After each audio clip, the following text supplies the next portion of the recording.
supposed to have somebody from Crestview Central Baptist Church. I ain't seen him. Supposed to have. All right. We always begin our meetings with an invocation, regardless of what some people think. We do that anyway. So if we have anybody else that would like to volunteer to do invocation, lead us. And if you don't care to join, you can always step outside of the room until the invocation is done. Would you like to do that, sir? Would you like to lead us in invocation? Yes. I know you minister to people. You use the fancy word, I use prayer. Would you like to lead us in prayer, young man? I'd be more than glad You would to. all join us. Thank you.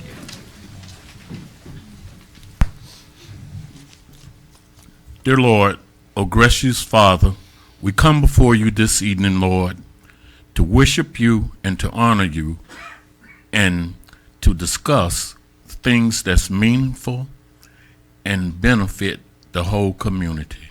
Let us all come together as one people, one community, and one love, and show love and respect that's due to each other. And Lord, we just want to thank you for blessing us with another good day. In Jesus' name, amen. Mr. Wheeler, would you lead us in the pledge, please?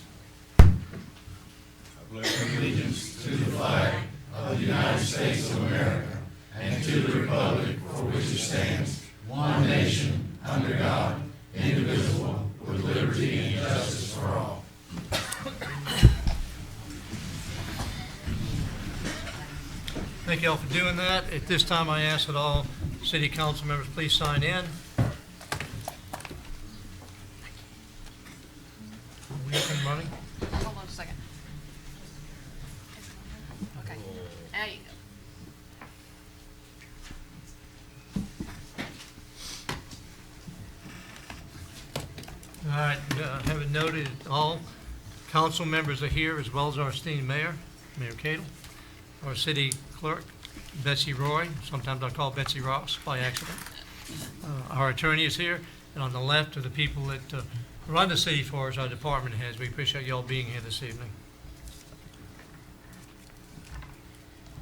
Could I have action by the council on the agenda for tonight, please? President, so moved. I have a motion to accept tonight's agenda. Second. Motion and second. Any discussion? Please vote. Okay, we are locked in. We're going to go by the agenda. And the first item on the agenda is the approval of minutes. Can I have action, please? Mr. President, so moved. Mr. Block, would you identify the minutes, please? Let me find them all again. February the 13th, 2018, joint meeting, the October 30, 2017 workshop, January 22nd, 2018 special meeting, and the January 22nd, 2018 workshop. So moved. Second. We have a motion and second to accept the minutes from February 13, 2018 joint meeting, October 30, 2017 workshop, January 22nd, 2018 special meeting, and January 22nd, 2018 workshop. Any discussion? Please vote. And we like the minutes. Now, we're going into public hearings, and what this means, I open it up to the public, it's a public hearing, and we're going to have two different items to discuss. And the way we do that is the city clerk will read the ordinance, then our director or assistant to the council will put it in English so everybody understands it, and then we take input from the public, and then we close it to the public and we deal with it on the council. So if you all understand what we're going to do, and I'll ask Madam Clerk if you'd read the ordinance, please, 1633. Thank you, Mr. President. Ordinance number 1633 reads by title, an ordinance of the City of Crestview, Florida, electing to implement the use of traffic infraction detectors within the city limits of Crestview, Florida, as authorized by Section 316.0088A Florida statutes, authorizing the police chief to implement the provisions of Florida law relating to the use of traffic infraction detectors within the city limits of Crestview, Florida, providing for severability, providing for the repeal of all ordinance or parts of ordinance in conflict herewith, and providing an effective date. This is the second reading of ordinance number 1633. Thank you, Madam Clerk. Teresa, would you explain that, please? It's actually me or the chief will read it. Me or the chief will read it. Chief, you gonna explain? The ordinance just authorizes us to employ the use of red light cameras at specific intersections to detect red light runners. I previously submitted the agenda items that describe the program in detail and the necessity of the program. Do you have any specific questions you'd like me to Okay, any put forward? comments here? Okay, I'm going to open up to the public now. Anybody that would like to speak on this particular topic, and I have some cards up here already. I have Sarah Vasquez who would like to speak on red light cameras. If you would come up to the podium and please identify yourself by name and address, and we will time you 3 minutes. We have an ejection button. And at the end of 3 minutes, you can go straight up to the ceiling. So noted. Can you Would hear you me? put the clock on, Madam Clerk? I'm going to take a moment to test this. Can you hear me okay? Not really. Not Okay. I'm suffering terrible voice loss from my allergies. So I'm actually here on behalf of another citizen who had surgery and couldn't be here, and I printed his remarks, and I don't know if there's any protocol for letting you have a copy, but I printed about 6 extra copies in case anyone Feel wants free to to give us a see copy. or read what he wrote. But we'll listen to what you read. We won't time you until you hand out the copy. Okay, I'm just going to start these in one All right.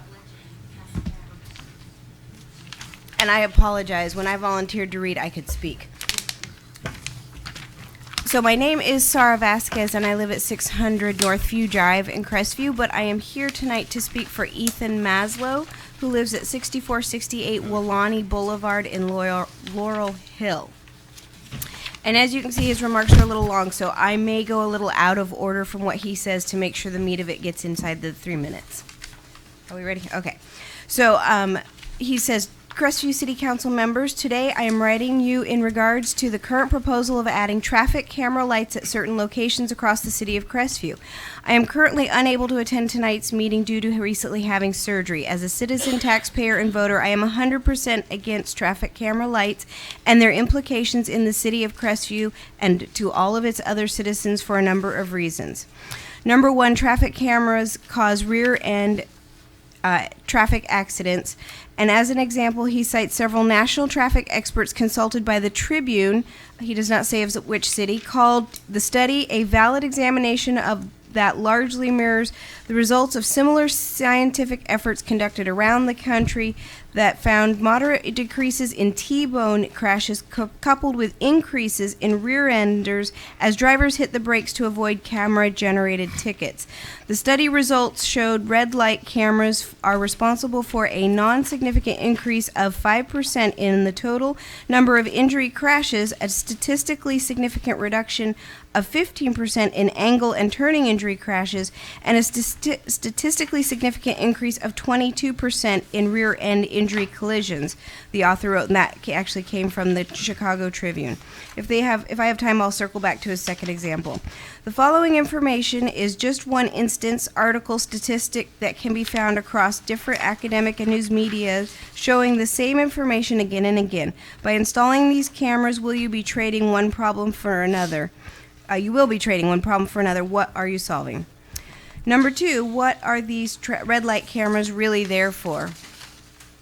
Money, plain and simple. The statistics, no matter where you look, do not justify installing cameras. The numbers clearly show that these cameras trade one accident type for another. This is another fund-generating scheme that takes away from the citizens' due process to challenge fines that are monitored and given by a for-profit company. A company that does not have a vested interest in the city of Crestview or its citizens. They are there for one thing, raising as much money as possible for their company and shareholders.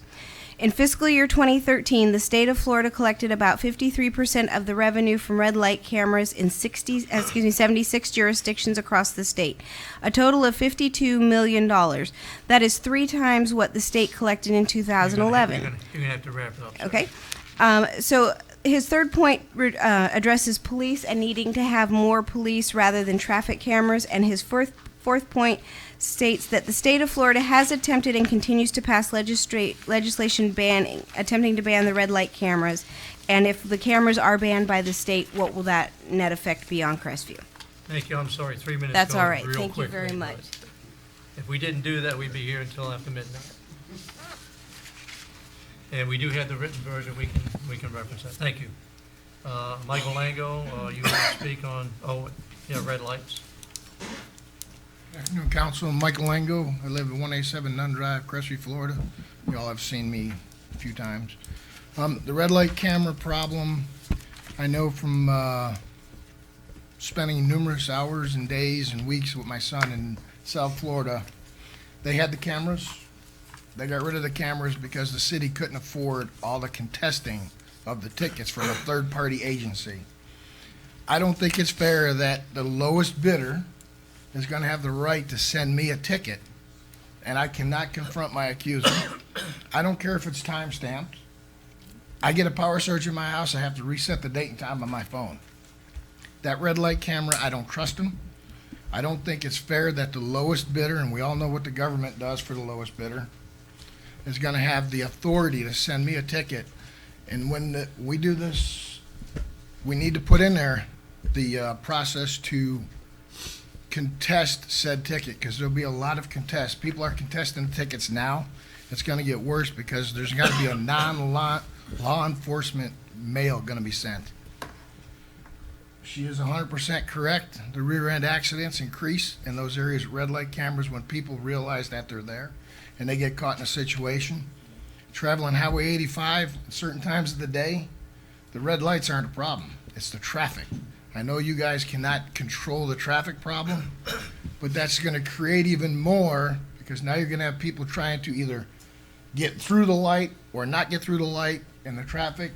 I watched a tow truck stop in the middle of the road, and people almost, it was just the big chain effect.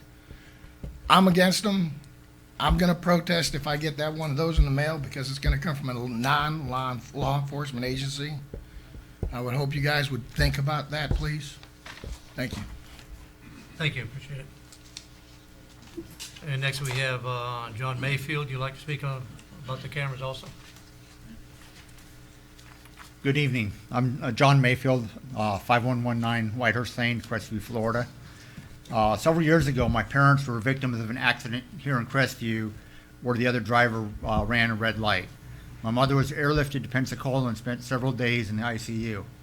My parents no longer live in Crestview, but I have spoken to them about this proposal, and they agree with my sentiments. The proposal to put red light cameras in the city of Crestview does nothing to fix any of the traffic problems in the city of the unincorporated areas of Crestview. It will, however, increase the aggravation we all face driving through town. The year of the accident study, there were over 1,000 accidents in the city. Of those accidents, a whole 9 were attributed to red light violations. This is hardly a major problem. Census America entered a study for consideration outlining red light violations in a 16-hour period. The study submitted does not discuss methods or indicate total number of cars which pass through the intersections with stoplights in Crestview during the study period. As a party who looks to gain a considerable amount of business through the contract, Census America can hardly be called unbiased. However, they only found 51 potential citable violations of the tens of thousands of cars that travel through Crestview daily. This ordinance claims to be revenue neutral. This cannot be further from the truth. It will cost the city and its residents money. Any money collected from this program will leave Crestview and go outside to an outside community. This takes money that can no longer support local businesses and contribute to the back tax base of the city. This makes it a losing proposition rather than revenue neutral. And just in case the city happens to make any money off the provisions, it will go in the general fund rather than fixing the problem of traffic aggravation in Crestview. If you really want to increase traffic safety, work with the Florida Department of Transportation, the county, and the Air Force to come up with solutions. Synchronize the lights through Crestview so that people don't feel the need to rush through that stale light. Extend turn lanes to get traffic out of the main traffic lane sooner. Develop a strategy to moderate growth with improvements in infrastructure. Later this evening, you're going to discuss a proposal for 40-unit housing development on Garrett Pit Road.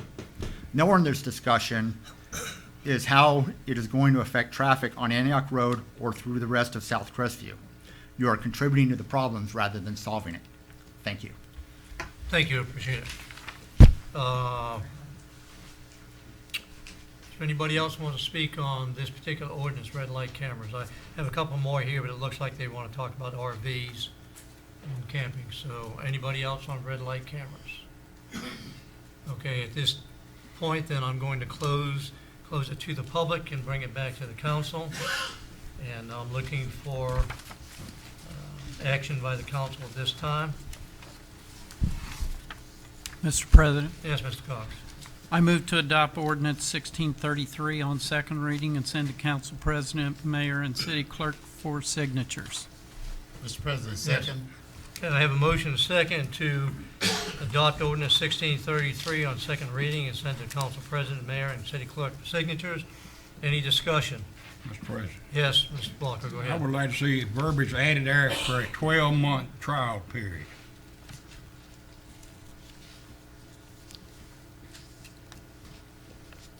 Okay, I guess I would ask why wouldn't this have come up at the first reading? We'll know the facts. Our number one object for Crestview, and I think the chief will hear about also, is safety. And this will tell us what will be the effect of that camera. I got pros, cons about it. Okay, Mr. President, yes, go ahead, Mr. Hayes. okay, I'm in agreement with you, the time frame should have been brought up. But regards to the time frame, and there were some erroneous statements in this. I won't address all of them from the people, but if you want to get with me, I can tell you some another side of what I heard tonight. And the chief, been quite a lot of research done on this, and we've done several workshops on this, and I don't know if the information got out to everyone on the workshop we had on this.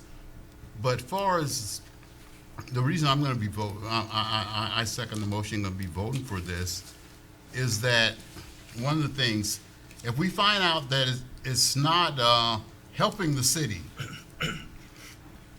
and we find out nobody's running the red lights, which I hope they wouldn't, but we know they do, that we have an opportunity. The company's going to leave out. The company's not going to hand out the tickets. The police department's going to hand out the tickets. That's what the federal law was about, concerning that, because some companies were passing out the tickets. Well, the government won't, the Constitution that what we have won't let you do that, and that's why some people were in courts concerning that. But if it comes from our local police department and the procedures that it's going to be taking for us, that then the chiefs went over it numerous times concerning that aspect of it. If it saves one life, in my opinion, it's worth it.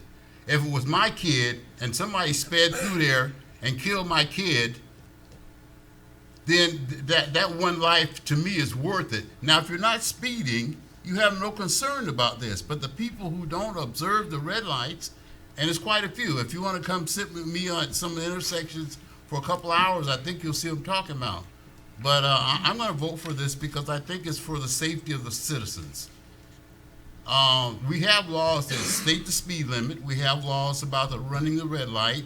We know what happened if we hired policemen just to sit there and do that, how much the cost would be way more than what this is. And we realize the city's not getting really any money off of this. It's not costing us any money whatsoever. We're making a small amount on that, but the majority of it goes to the state.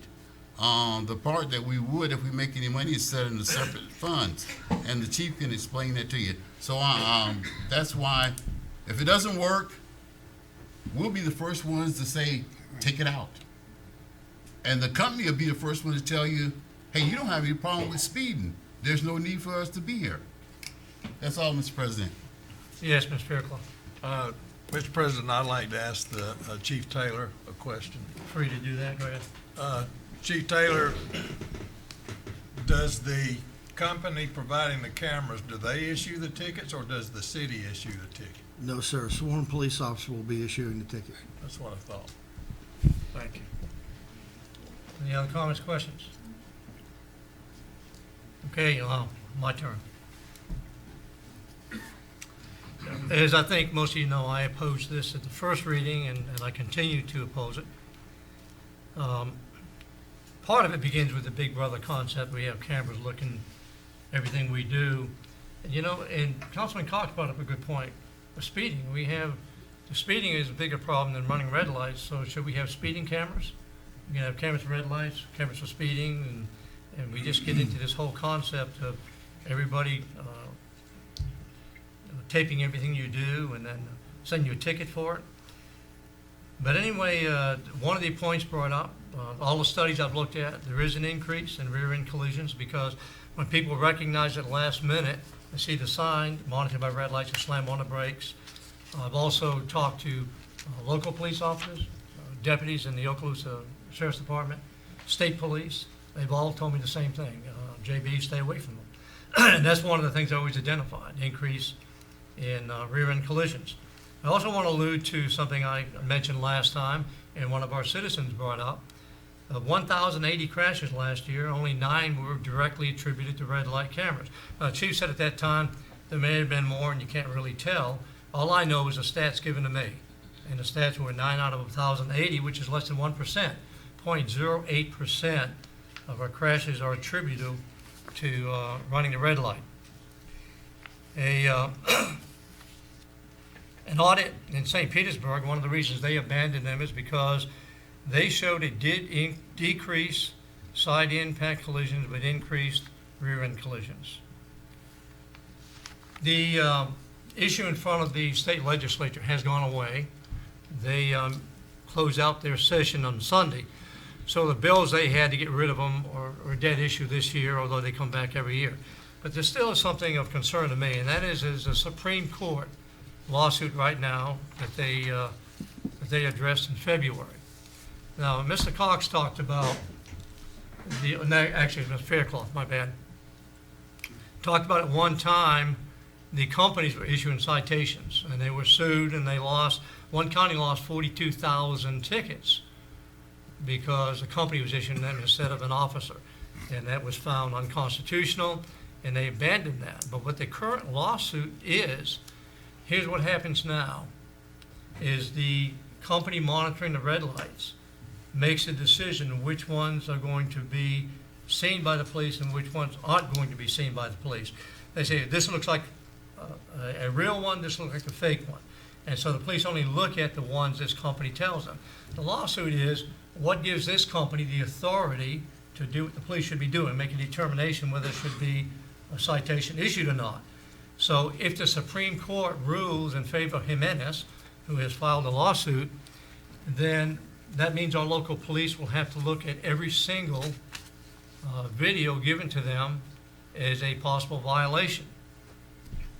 Now, based on these stats that the chief gave us, and I was surprised that there were so many, but the numbers the chief gave us was we could have as many as 27,000 citations in 1 year based on 3 lights.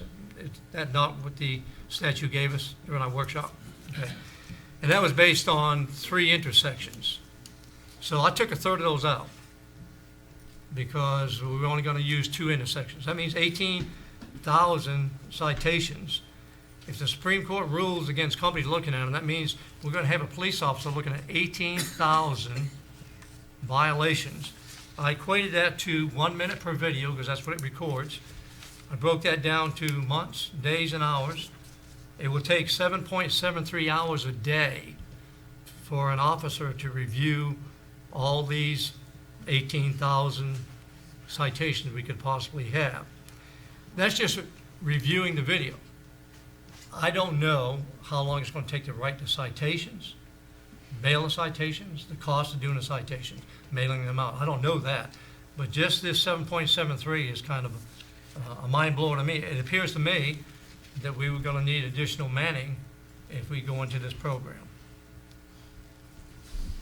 Now, one of the questions that someone always asks, and it didn't come up tonight, I'm surprising, isn't this a cash cow for the city? And the chief's response to that is supposed to be as much as possible revenue neutral, and that is we'll probably take in about what we're going to give out to the companies monitoring the cameras, is we probably won't make a whole lot of money. And that kind of made sense to me until I was watching the news last week. And the city councilman from Gulf Breeze, the first city in Florida to ever have red light cameras, went on camera and said that they were going to support more SROs in their schools by using the $150,000 a year they make on red light cameras. And I kind of fell out of my chair. $150,000, that's what the city made. That's not what the state made. If you want to know what the state made, in the last audit that I saw, Florida raised $119 million on red light cameras. Kind of makes you wonder why they really want to get rid of them, but anyway, it's a cash cow for somebody. The state made $119 million in the last reportable year. So Gulf Breeze councilman said we made $150,000. That sounded a little high to me, okay? That's why I fell out of my chair. So I called the city manager at Gulf Breeze, and I said, is this true that y'all made $150,000 last year in red light cameras? She said, no. We made $252,000 last year. And so it is a cash cow for some people. Now, that's based on a city that has fewer than 6,000 people. They have 55,000 cars going through their city, and we're close to that. The last stat I had from Wayne was 52,000. Okay, so we're not quite up there, but it's pretty close, 52,000, 55,000. Now, if you don't know how this breaks out, every citation is $158. That was explained to us by the chief very well.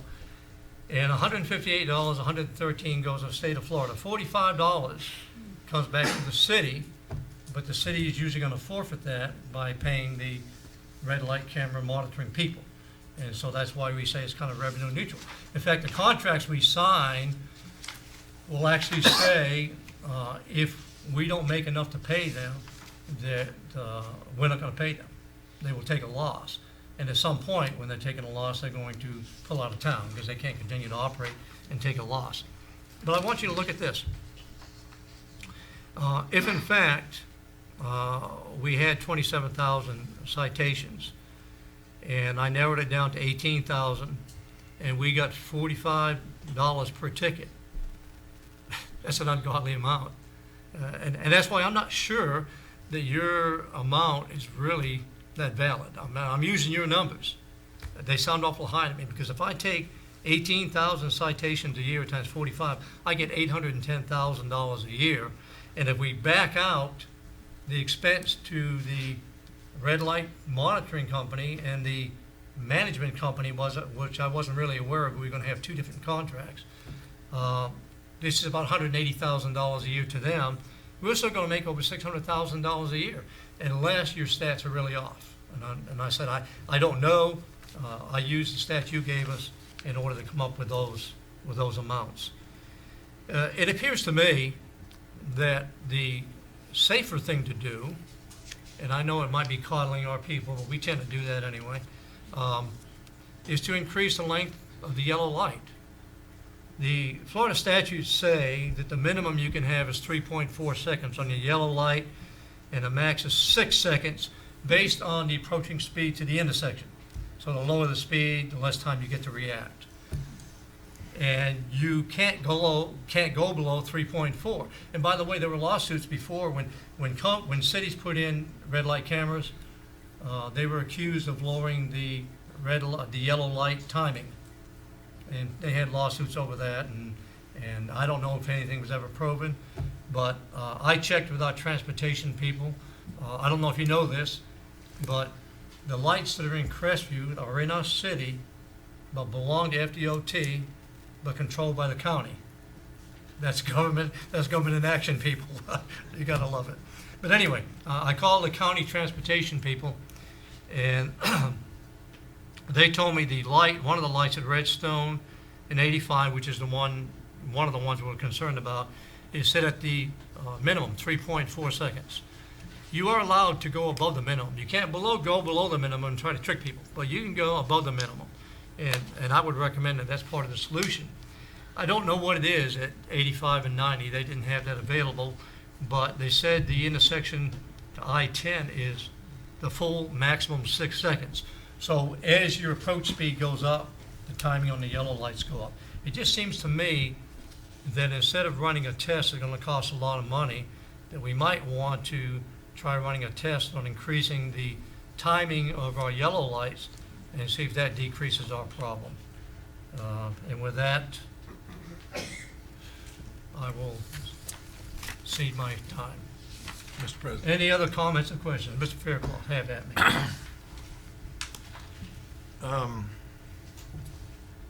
I'm wondering if most drivers know what a yellow light means. And if we extend the length, as long as it's yellow, they're still gonna believe what they believe as long as it's yellow. Have a long time to get through. Most people think it means nail it and beat it. What it actually means is slow down and take caution, prepare to stop. People don't do that. That's why there are rear enders. I also know there are a lot of rear enders out there on the highway, because if you're driving 85 down South 85 and you see a state trooper sitting in the median, first thing you're gonna do is slam on brakes. That's gonna get you a rear end job, okay? And if the chief can correct me if I'm wrong, but does the camera photograph every car or just the ones that trigger a red light violation? Just the ones that trigger the violation. Okay. So that cuts the number down considerably. No, the number Chief gave us was the number that he anticipated citation based on the test that he did. Okay, but He if we, anticipated 27,000 citations of cameras being activated. but if we pay an officer, like we have that many to start with, to sit down there and watch every car that goes through that light both ways, he's gonna have to keep up with 50,000 or so vehicles. The red light only has to keep up with 18,000. Yeah, and the yellow light doesn't keep up with nothing. Okay, so, it only photographs violators.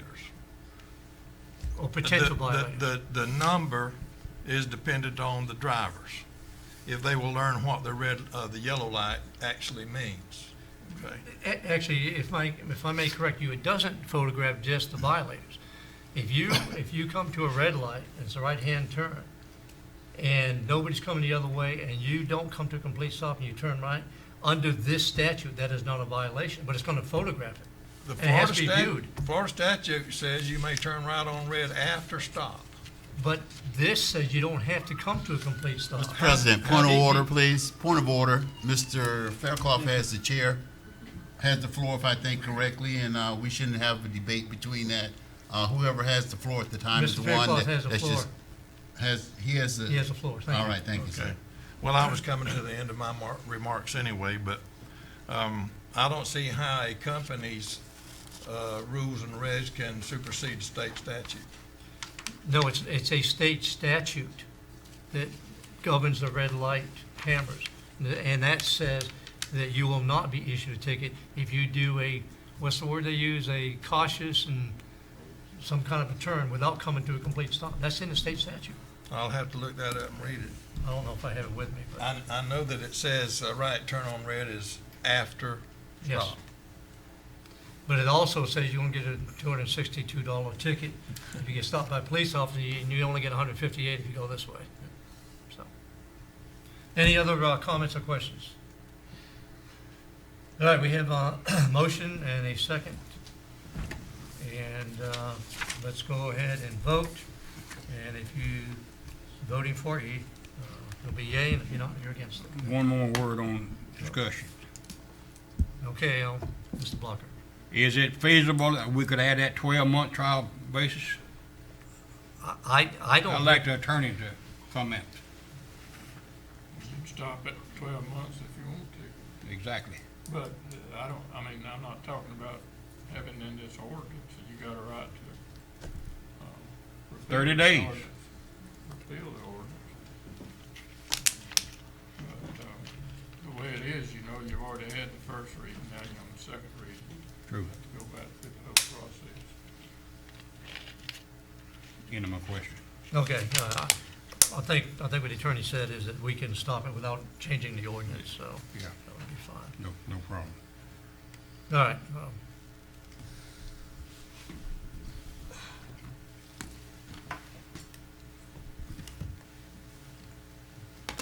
Let the record show that the motion carries 3 votes to 2.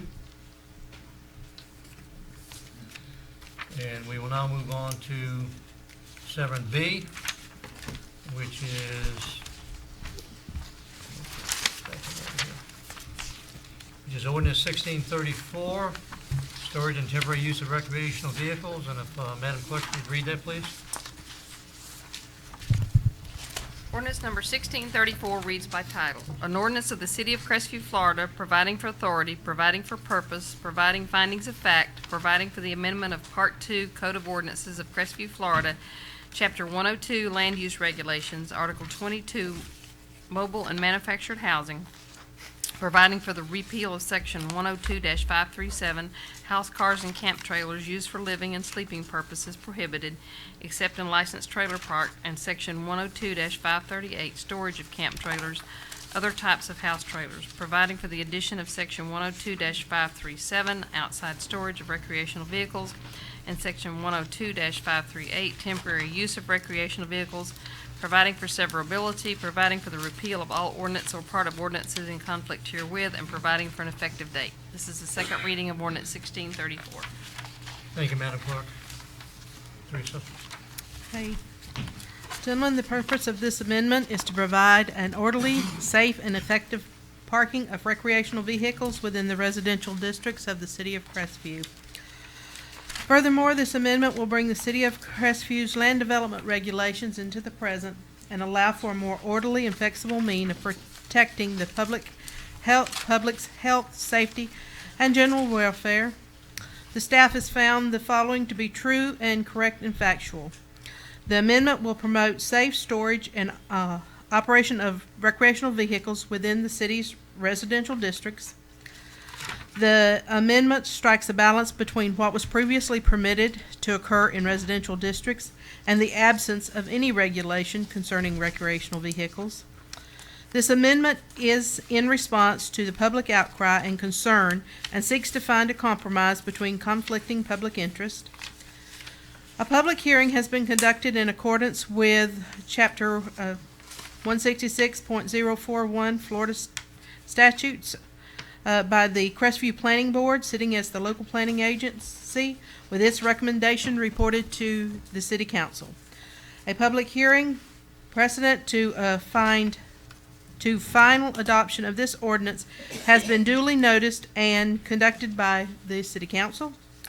The amendment is consistent with the adopted comprehensive plan and is in the best interest of the city and its citizenry. Need to draw to attention that the effective date includes a 6-month compliance period as recommended by the LPA. And since we've been through the details of the ordinance many times, I shall just leave it there. Any comments, questions? Okay, I'd open up to the public now. I have Mr. Mazza, who would like to speak on the RV camper. I'm John Mamassa, reside at 191 Nunn Drive, Crestview. The ordinance, I'd like to first thank the council for all the hard work that they've put into it. There's one minor issue, and that's on the figure 102-537.2. It's still titled Approved Outside Recreation Vehicle Storage Locations. Back in January, we did away with the requirements for those identified storage areas. All we identified was the 3 feet around the perimeter of the property. So I'm recommending, or I'd like to suggest that that diagram or that figure either be deleted or retitled to suggest, outside storage areas or something along that, but really it just needs to be deleted. It says in the ordinance, it identifies the 3 feet around the property area. You're right. So there's no real need for the drawing. You're referring to page 4 of the 7 of that? Yes. You said 102, 537.1? .2. .2. Oh, okay, all right. There you go. And I know Teresa had worked on the drawing and Yeah. all that stuff, so I appreciate the corrections. The additional verbiage was actually removed from the illustration. It was meant to show that there's a 3-foot setback and where that would cover and inundate the rear of the property. Yeah, we did identify the setback. Right, and we did that in the verbiage. Right. It's in there, but the drawing also shows the white areas around the outside, which indicate or imply that there are storage areas that are the only approved storage areas, just by title. Gentlemen, The- note that this is for illustrative purposes only. But if there's no need for it, doesn't it provide, It doesn't go with the ordinance, right? Well, right now it is part of the ordinance, whereas, We can take it but out? it's only an illustration. It is not, whereas the figure 102-537.1 is an actual illustration of definite lines. If you'll notice below on page 5, it says that 102-537.1 is for illustrative purposes only. So it's up to your discretion whether you keep that particular illustration in Is there or it- not. if I may, is it to illustrate the 3 feet, or is it to illustrate the approved, as indicated, approved outside recreational I see. storage The locations? problem is with the wording. It looks as though that whiting area is the only approved. Is that what we're saying? Right, it just implies it. So a year from now, when somebody shows up at my door and wants to tell me I have to move my RV because it's not within these areas, then it's us against them routine. So we could just remove the white areas, or you could reword it, or you could delete the page altogether. Even though it's just for illustration purposes. There's no need for it. Make it correct. We'll just take it out. Do we need it? Take it Do we out. need it? It's entirely up to you whether you think you need a separate If it's gonna be illustration. confusing, then we don't need it. Mr. President, Yeah, go ahead. if the argument is what I'm looking at on page 4 of 7, the diagram there, isn't that just to depict what is called a rear yard and a side yard and a front yard? No, he's talking the one on the next page, on the back side. It's got to. The previous page? No, No, back that's side of that one. Go one more page. That's what he's Oh, talking about. okay.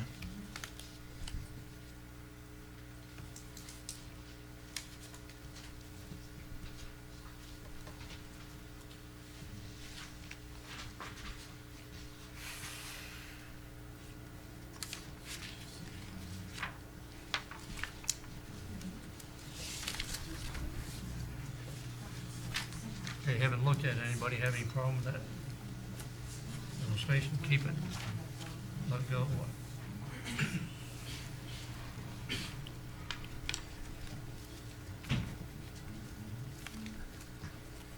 Do away with the 3 foot. Here. Well, that's in the verbiage. We have Yeah, that 3 I know. feet. Well, when we discussed that 3 feet, it was so that there would be room to mow between the, We're not taking that out of it's still in the verbiage. Oh, He- okay, He but just that's- finds just confusing, that's all. I thought I heard Mr. Blocker say something about take out 3 feet. Oh, yeah. Rear only. Mr. President, Yes, Mr. Hayes. and I might understand, what the gentleman's saying. What I see there, though, is not pointing to the white area, even though you might think it's pointing at it. It's pointing basically to that line, the black line and the fence line or the property line there. So, and it states down there and it's note in big letters for illustration purposes only. If it's for illustration, we So could. so you're saying you don't have a problem with I don't have a problem with it? it. You have a but- problem with Not ready. it? You have a problem with I would prefer leaving it in there, but For the it? Okay. purpose. it's I not think we're gonna leave it in. absolutely. The consensus is, I would like to thank the council Thank for you. all the hard work that they did put into this ordinance. It's been a long time coming. it sure did. Thank you. Thank you.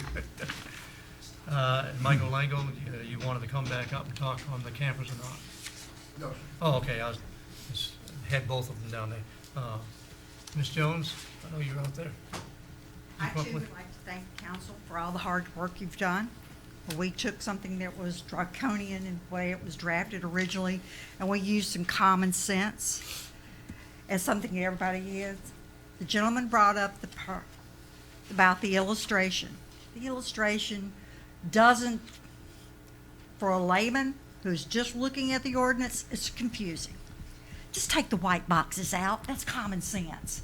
It still shows the 3-foot setback, it shows all the other stuff, but the white boxes confuses the regular everyday person. At first, when I looked at it, it was like, what? And I had to stop and think about it. It's a CAD program. Just take the white boxes. I can do a little CAD work, and I'll volunteer my time. It's not in CAD. Is it PowerPoint? Sort of a mixture, it's sort of an outlaw program. Okay, well, I'm used to some of them too. So, but y'all have done such a great job so far. Don't mess it up now.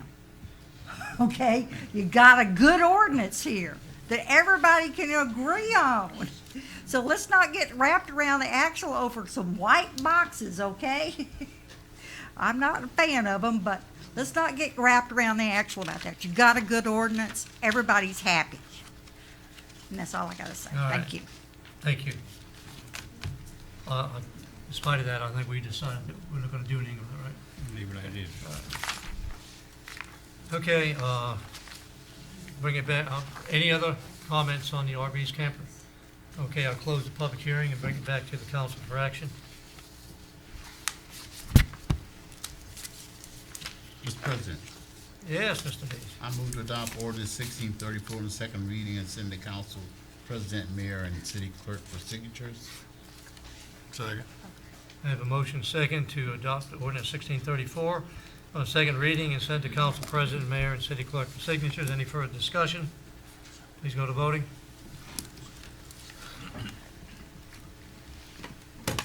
And we have 4 yeses and 1 nay. And so the motion carries. Now, here's another opportunity. If anybody in the audience would like to speak to us about anything that's on the council agenda this evening, this is the time to do that. And Mr. Johnson, you'll be at the end when we have general comments. Okay. Just so you know, I'm not skipping over you. All right. Anybody have anything else that's on the council agenda tonight? All right, we're going to go to the consent agenda. Can I have action by the council on consent agenda, please? Mr. Whitten, could you hold just a second? I'm having mouse issues. My mouse is hiding from me. You got a dead mouse? I have a dead mouse. What do you do? I can't get it. I'm getting old. Can't see. Well, anyway, we can move on and until you You can make a motion. Until you fix your mouse. There we go. There we go. Can I have action on the consent agenda, please? Mr. President, Yes, go ahead, Mr. Plucker. I move to approve the consent agenda, items A, B, C, D, and E. Second. Motion is second to approve consent agenda A, B, C, D, and E. Any discussion? Please vote. And we still have issues, so Oh, there we go. there we go. You go.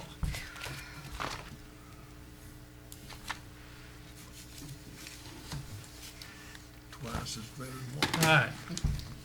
It carries 5-0. Motion carries.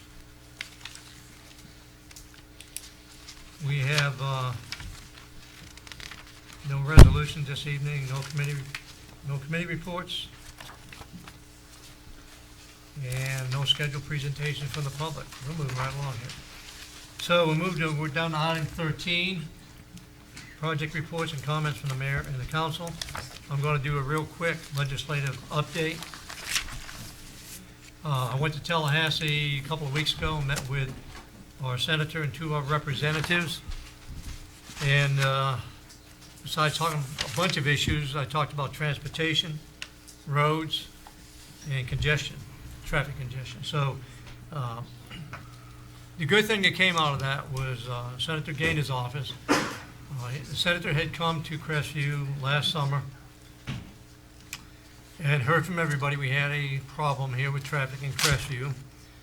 And when I reminded him, he said, let's go ahead and do the workshop we talked about. So he kind of tasked me with getting together a workshop, which I'm announcing for the first time tonight. And we're looking for the 29th of March, in which he's going to come to Crestview.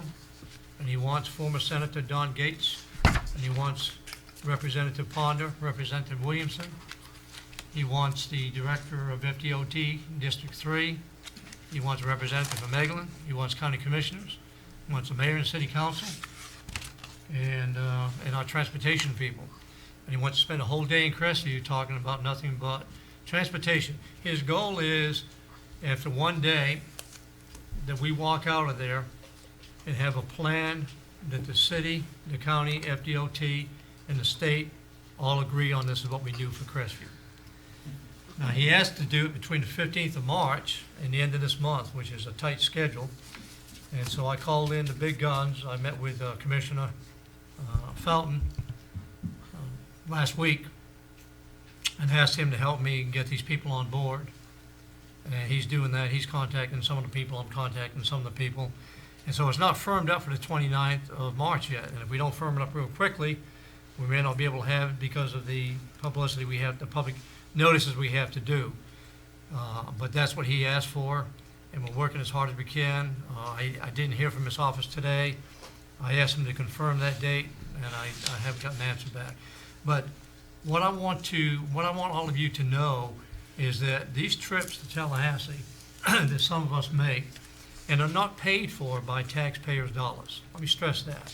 Florida League of Cities pays for us to go up there. They pay for us to stay at a hotel, pay for our meals and that kind of stuff, because we have common goals.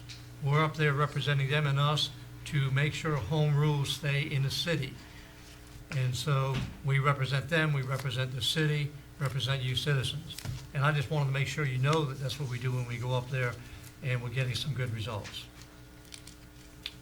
And that's all I have on that, unless y'all have any comments or questions. Comment? Yeah, go ahead. Just a couple of things I want to bring to citizens. And they don't pay us for meals. They pay us for gas mileage and hotel. They changed that, you're right. They pay for the mileage and They nothing might else. pay you for meals, but they owe me some money for I meals. I fasted all the time I was there. And that's the trip that they pay for 2 days. Some of us make other trips other than that at our own expense. They don't pay us 1 penny for that. But just letting y'all know that we don't get reimbursed for going down there. And I know I've made 3 trips down there, and I'm looking for the money they gave you for meals. Okay. Checks in the mail. Other than that, I attended HIV and AIDS banquet, which was very informal. It was educational process, also a good meal, and that was a couple of weeks ago. This past, I don't know if the mayor's going to, he was unfortunately wasn't there. We had a community forum at Carver Hill Center, and it was concerning safety and citizens' concerns. We're glad that the both chiefs were there, police chief, our fire chief, also Captain Ward from the sheriff's department was there too, to answer any questions that the citizens might have. They had some good questions, and it was good informational center session sponsored by the Mr. Wheelers, who's sitting back there, who thought that it was worthwhile to get the citizens together, and we appreciate. This is not the first trip. I mean, the first forum that we've held for the citizens. It's the second one that I know of, and they're planned on being more than that. Now, with that being said, I'd like the mayor to step forward. Uh-oh. With me. It's never good. Yeah. This past Saturday, I was fortunate enough to attend a function that's sponsored by Robert Washington Sr., and a lot of us in the community call him Sarge. He's a retired Air Force sergeant. His wife passed away 34 years ago. He started recognizing people in the community who he thought was being beneficial for the community. This is his 32nd year that he's done this. He has a program, plus he feeds all the people that come to that. I was a recipient of this year. The mayor unfortunately was not there with his wife due to his wife's illness, but I accepted on behalf of the mayor, and now I'm going to present it to the mayor. And it reads, the Helen T. Washington Appreciation Award, presented to Mayor David Cagle in recognition of your outstanding dedication and faithful service to the city of Crestview, Florida on March 10th, 2013, presented by Deacon Robert Washington Sr., founder and chairman. So I'm giving this. Great. Thank you. All right.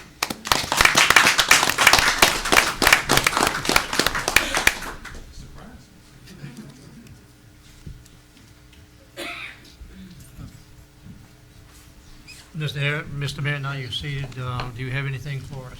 Yes, sir. I do want to apologize to Mr. Wheeler and the others for the forum. My wife's surgery was successful, and we're very pleased with that. It's been a long, arduous thing. So I get lots of telephone calls from folks around the city, and one of the problems that's voiced to me often is everyone realizes the city is growing so quickly.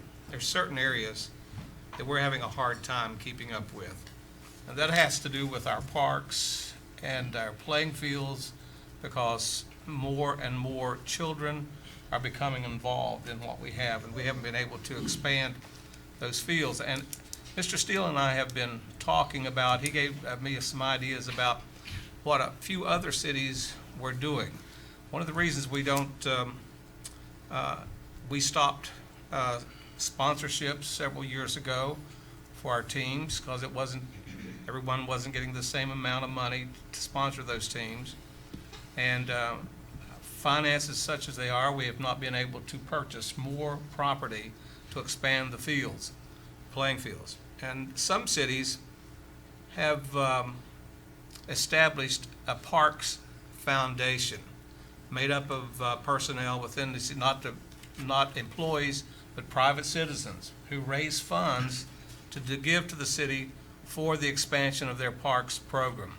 And he and I have been looking at one that's very informative. We just started on this a couple of days ago, and I want to bring some of that back to you the next time to see if it's something that we could actually do. And we are able to accept donations from businesses for specific things as we have in the past. Some donations made to the fire department and to the police department. And this is something I would like to look into, see the legality of it, if we could get this foundation started. Because Mr. Steele, we are packed to the rim, aren't we, with folks being over 1,000 youngsters now. Is that correct? Yes, sir. It's baseball alone we were at 1,800 kids this year. Wow. And what we are not doing here, even with our tremendous growth in our sports with the children, is we're unlike the city of Milton. I heard on the radio this past week where they have a cutoff number. They only allow so many kids to play in their programs, and then it's, if you don't get your child registered in time, then they don't get to play. Well, we have that open door policy. You make it there, we're going to get your kid registered no matter what the number is. Now, maybe we shouldn't. But we don't want to tell the children no. We want them to have a chance to play. And that means we have 40 or 50 teams in one age group. That's unheard of. It takes us the amount of days, what we used to play all our games on Saturdays and one other weekday maybe. Now it's taken 3 and a all day Saturday running in from, we start at 8 in the morning running to 9 at night, just to try to play all the games and do these things. So the mayor and I are working on some options. We feel because we're limited for the type of funding we need to purchase additional property to expand our fields, we're looking at some new ways and ideas and see what other cities have done. And one of those good examples is Rock Creek, South Carolina, Rock Hill, South Carolina. And they have a tremendous successful program, and it's a foundation where people can donate, and And it's just set up in a great way where you don't have, it's not just the city controlling it, it's also your business owners, your people are young, that want to be involved with this and see it prosper and see it grow. So it's something I think that we should look at and see if there's some opportunity there for us, because we really just don't have a lot of options for funding for us to grow, and we've got to do something. And the city cannot do fundraising on its own, but a private foundation could do that. And I think it may be the way forward to expand playing fields and that sort of thing. So when we get some more information, we'll bring it back to the council to get your input on it. That's all I have, sir. Mr. Pickla? Yes, I've had several complaints in the last couple of weeks about our homeless residents situation. Just put it bluntly, many of them are becoming a nuisance. They're defecating and urinating in public on the sides of businesses and so forth. And I've talked to a few business owners that were really disgusted and angry about it. Problem I think that we're seeing is that Fort Walton Beach, as an example, will pick those people up and bring them to Crestview to the jail. And then they stay overnight and the jail releases them the next morning and they're right back on the streets. Not only do we have Crestview's homeless, now we've got Fort Walton's homeless. And so I'm asking the council, and anybody for that matter, to try to help us come up with viable solutions to try to help this situation. Now, of course, being poor and homeless isn't against the law, but being a public nuisance is. And it's not so much their presence in our city that is the problem, it's that they panhandle and beg for money and whatever from people going in and out of businesses. And some businesses it's beginning to hurt because people don't want to stop and go in if they see one of these homeless individuals hanging around outside the business. They don't want to be approached. And so I'm sure that the chief can back me up that in certain areas of city property, they've gathered and trashed it. They've lain around and sat around on the grass, and they've killed the grass. One area I know, a privately owned vacant lot, has mattresses in the woods in there so that they can go in there and rest, sleep, whatever. And that property owner has had all that cleaned up a couple of times, and now it's right back the way it was. So we got to admit we have a problem, and I don't know a solution. I'm hoping that we can ask for and receive some good ideas on what to do about it. Thank you. Mr. Blocker, anything for us? Not at this time. Mr. Cox. Yes, I want to revisit Council President Witten, and thank you for your efforts with our legislators. You mentioned March 29th, and it looks like that's on a Thursday. I think we should get a consensus if we're good with that date to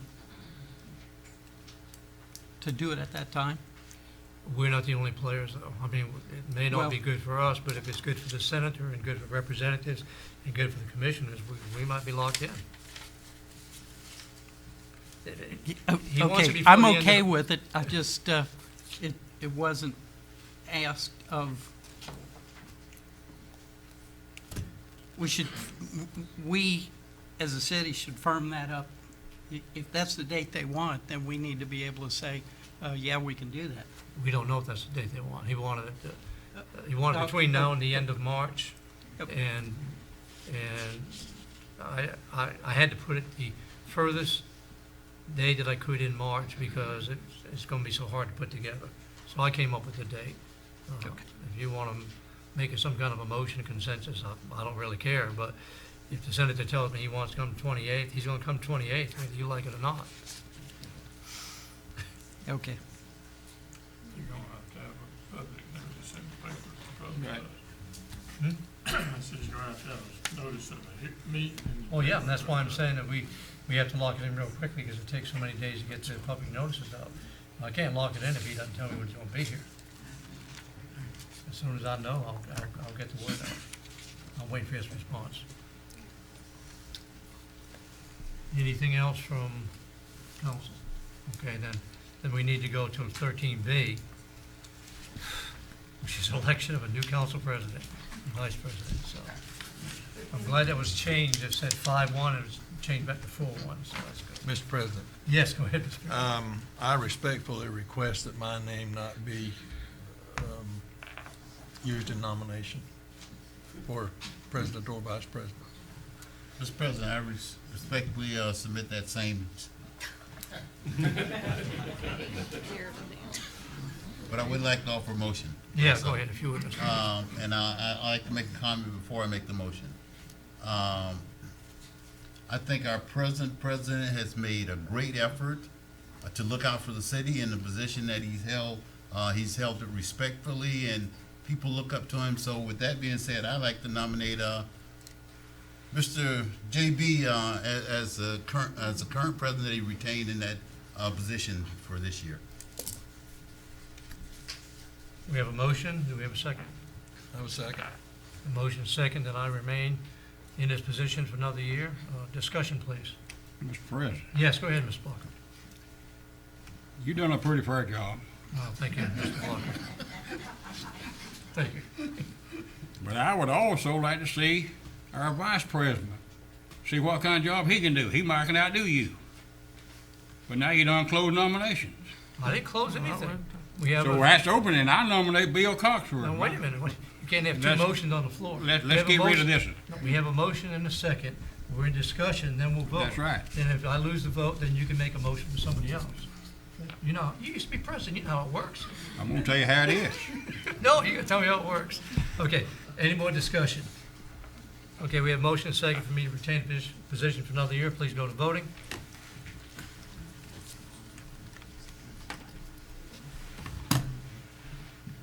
And I guess nobody wants to commit. There we go. All right, we have 3 yeses and 2 nos, which would mean that we have, that motion passes. I would just like to say thank you for the remarks and the confidence in me, and I'll try not to engage in debates, because that's easy to do sometimes. You know that, Mr. Hayes, right? It's easy sometimes, you know, and so I'll work on that. All right, 14A. No, we did vice. You ain't finished there yet. Mr. President, Yes, go ahead. I'd like to offer a motion that Mr. Bill Coxford remain as vice president. Motion second for Mr. Cox to remain as vice president. Any discussion? Are we voting, please? Sorry about that, Bill. I read right to the VP. All right, unanimous. Bill, you're the vice president for another year. And now may I move on? All right, thank you. Okay, 14A, presentation approval of the park plans, the formerly Piggly Wiggly property. Oh, okay, Madam Clerk. I gave you guys bigger copies of this to see. If you were those of you at the joint meeting, there was some discussion about the Piggly Wiggly parking lot. And I got a phone call the next day from the county administrator and the chairman of the Board of County Commissioners, and they were going to take the proposed Piggly Wiggly parking lot presentation for a vote at their next meeting. But Since there was discussion at the meeting, they wanted the city council to give a yay or a nay to the proposed plans that were presented, that are presented and that I put in your box, which is the last plan. There was some discussion about the number of parking places. Just for a reference, the original parking lot plans without restrooms had 31 parking places, including those on Beach Street and the 2 handicap. It was a consensus of this council that restrooms be put on that property somewhere. That reduced the number of parking places down 5, which I think is a good trade-off to have bathrooms, because it went from 31 to 26. So what the Board of County Commissioners is looking for is a vote by this board to approve the plans as presented and or not. Any comments or questions? I think the whole thing was generated by confusion, how many parking Right. spots were going to be with the bathrooms. Yeah. And if these plans are the final plans, it looks as though we lost 5, which Right. is probably acceptable. I don't know. Mr. Cox, you have something to say? Yes, I have several items, questions of anyone who can answer them. One is, okay, so there's no costing estimates provided, no costing estimates anywhere on this. Who will maintain the restrooms, city or county? And if it's a city, do we have estimated annual costs of doing that? So, 1, 2. And will the county be asking for a third tranche of CRA funds for this project? And if so, what is that amount? It's just unknown at this point. And the last one is, what is the shipping containers stored on the site? 3 shipping containers. We're just, They've been there for a while, I don't know. so I have some questions. I think the shipping containers are just part of the construction where they're doing the cleaning up. That's not part of the parking lot. That's just maintenance to keep their equipment in so they don't have to haul it in and haul it out and haul it in and haul it out, I would imagine. As far as the restrooms, I don't know.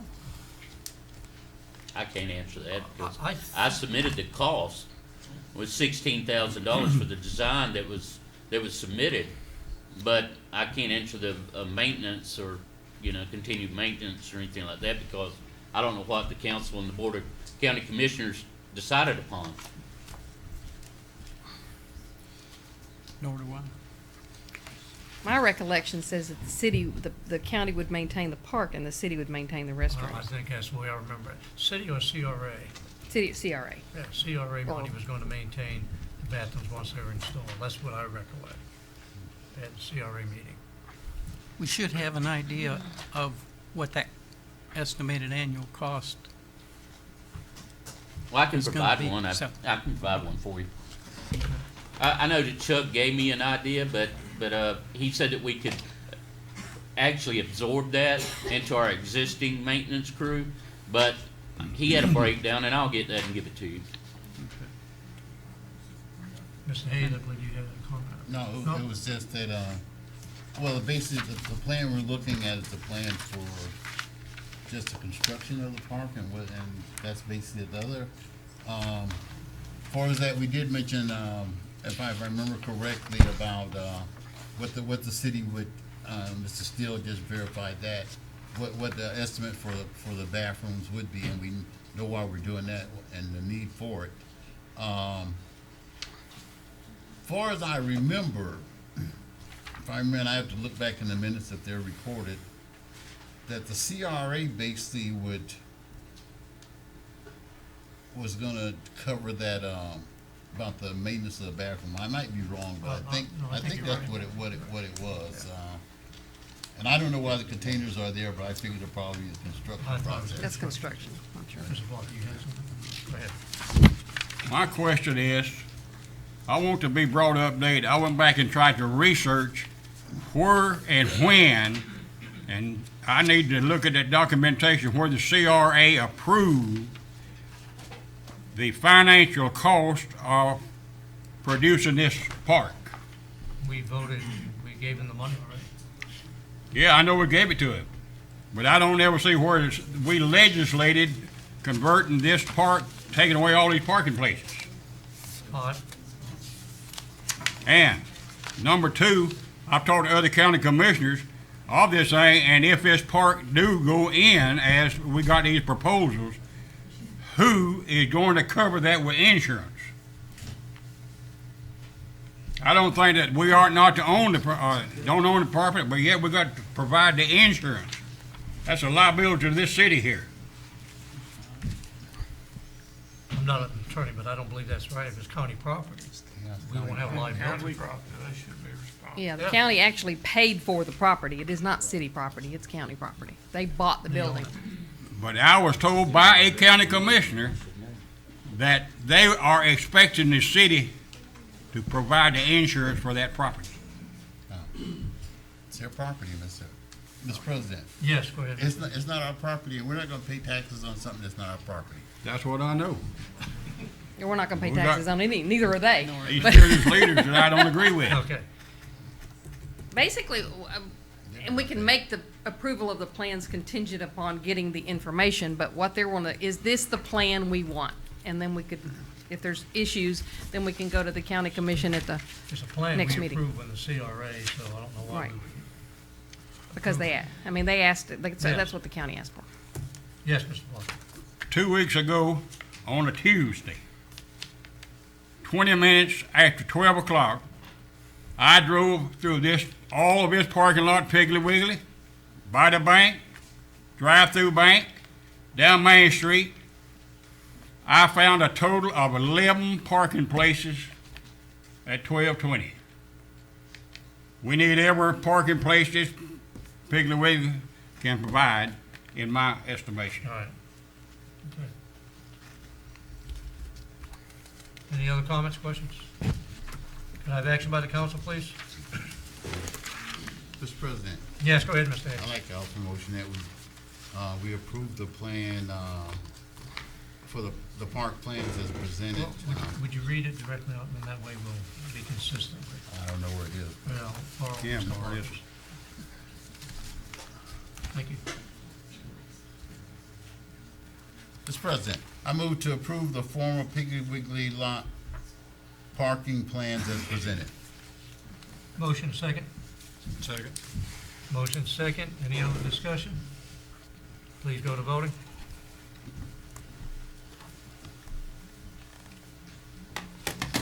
We have 4 yeses and 1 no. Motion passes. 14B, approval of new report writing system for the city. Madam Clerk, you're right up there. I am so- right here.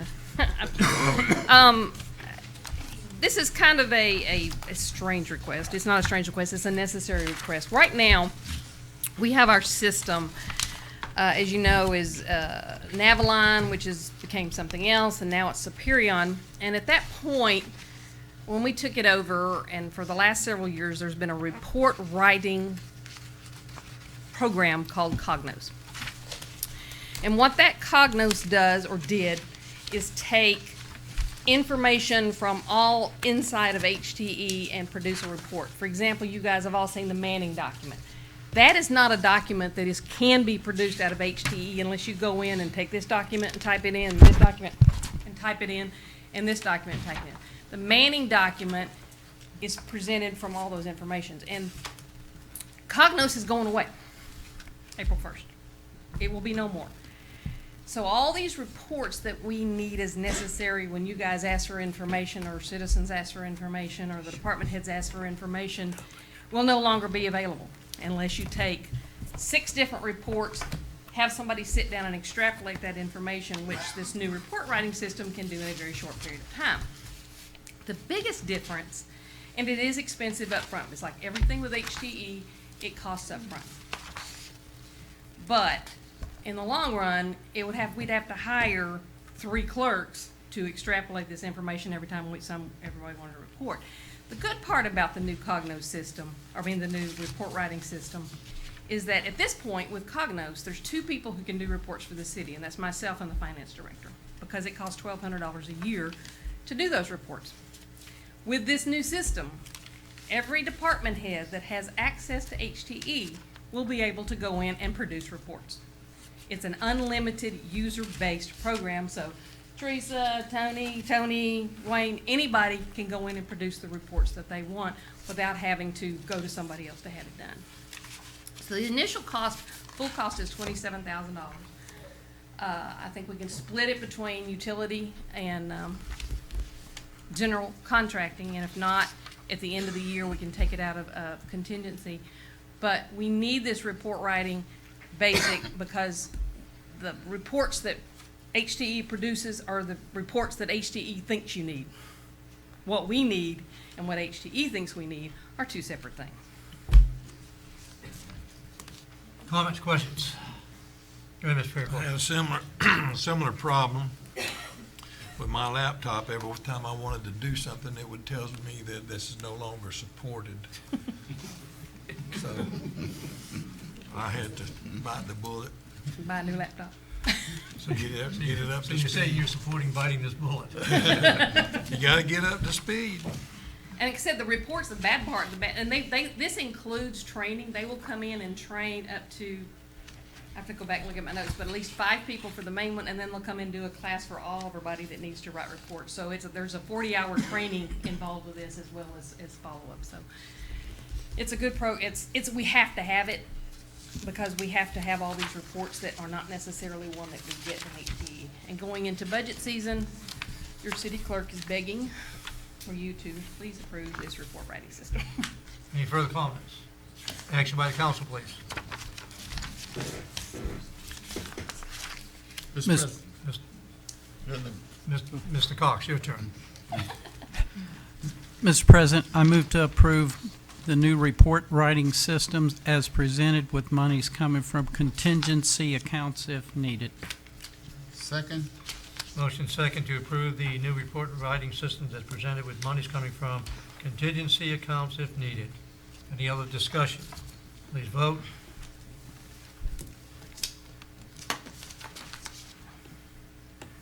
And we have all 5 yeses. Are you doing these contracts, Chief, or am I? Go write your report now. All right, now we have approval of road watch contract because we did approve ordinance 1633. These, the items C and D are the contracts that relate back to ordinance 1633. Without these contracts, obviously, we can't have the traffic infraction detector program. It's not red light cameras, it's traffic infraction detectors. So, the contracts have been reviewed by Mr. Hawley and have his official okey-dokey. So, first one is on the road watch, which is the, actually, that's the monitoring, correct? That's the monitoring system. The second one is the census contract, which is the actual equipment. Again, we don't pay anything until we start getting money. Obviously. Comments, questions? I would just say, I didn't realize there were gonna be 2 contracts. I thought Census was doing everything. That's kind of the impression I had, but I understand the difference. But this is revenue neutral also, just like the other one. If we're not making that kind of money, we don't pay them. And then they don't get money, then they leave town. No, sir. It's in both contracts that if the system does not generate the fines or revenues, they don't get paid. But if it And does they don't generate get- more, And they don't get paid until the system does support it. but if it does generate more than anticipated, and they lose something next month, it carries over, it's a, That's what I heard. If there's residual funds, what I put in the agenda item was my recommendation was to set up an enterprise-type fund for public safety equipment and programs if there are residual funds left over. I understand that, Chief, but what I'm saying is, what I heard the individual from Census say, that, say, for instance, we agree $3,000 per camera, $12,000 for 4 cameras. and we only generate $11,000 one month, and they lost $1,000. We generate $15,000 next month, but they will take that $1,000 Yes, out of that over. yes, Okay, I absolutely, just wanna make sure. absolutely, yes. Okay. Any other comments or questions? Action by the council, please. Mr. President, Yes, Mr. Hicks. I'd like to approve the road watch contract and authorize the mayor and city council to execute. Who seconds? Okay, have a motion second to approve the road watch contract and authorize the mayor and city clerk to execute. Any further discussion? Please go to voting.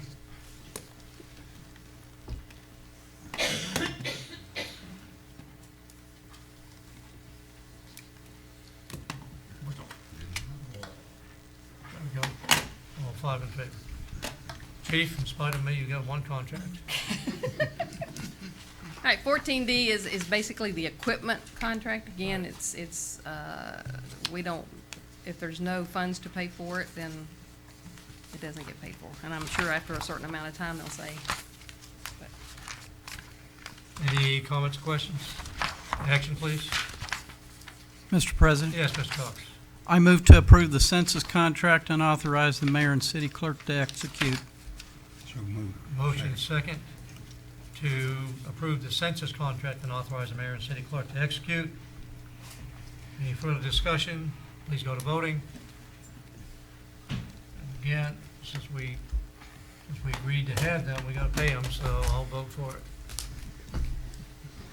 That's what we do. Gotta pay 'em. All right, 14E, ordinance 1642.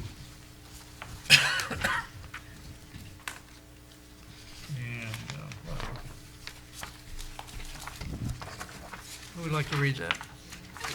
Madam Clerk, would you like to read that? I would love to. All right, I'd like to have you do it then.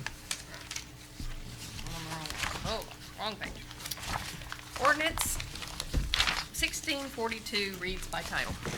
An ordinance annexing to the city of Crestview, Florida, 53.3 acres more or less of contiguous lands located in sections 35 and 36, Township 3 North, Range 23 West, and being described as set forth herein, providing for authority, providing for land description, providing for boundary, providing for land use and zoning designation, providing for amendment to the base land use and zoning maps, providing for a comprehensive plan amendment, providing for filing with the clerk of the Circuit Court of Okaloosa County, the Chief Administrative Officer of Okaloosa County, and the Florida Department of State, providing for repeal of conflicting ordinances, providing for severability, and providing for an effective date. This is the first reading of ordinance 1642. Ms. Gaylor, would you please translate? Hey, gentlemen, these are applications that were submitted in for annexation, conventional comprehensive plan amendment, and rezoning by Thomas Lewis Young, who is the trustee for Thomas Lewis Young Revocable Trust, who is the property owner of the, and we'll cross off 40 acres, of the property located at Garrett Pit Road.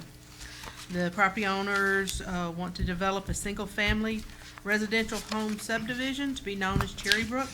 The property is contiguous to the corporate limits of the city and therefore eligible for consideration of annexation.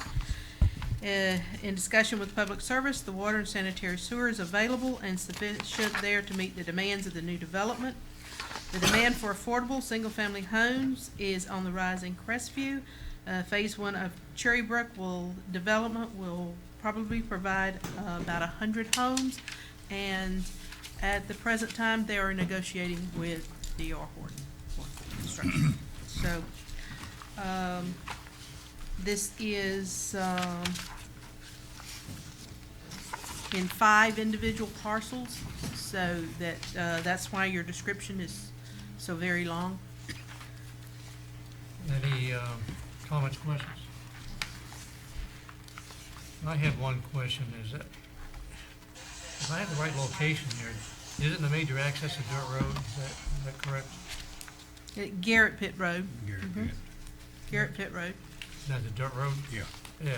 Yes, sir. Is It's there dirt any- now. Is there any obligation from the developer to That surface is, that? we have just worked out with the Okaloosa County As a matter of fact, it wasn't even on their maintenance schedule, but it has been added to their maintenance schedule. And yes, sir, there will be paving of Garrett Pitt Well, Road as good. part of a subdivision. That's the usual requirement. I know, but I want to make sure. Yep. I've been to some subdivisions, not in our county, that don't have that requirement. Well, thank you. Any other discussion? Can I have action by the council, please? Mr. President, Yes, go ahead, Mr. Parker. I move to adopt ordinance 1642 on the first reading and move to the second reading. Second. Okay, we have a motion and a second to adopt ordinance 1642 on first reading and move to second reading. Any further discussion? Not, please go to voting.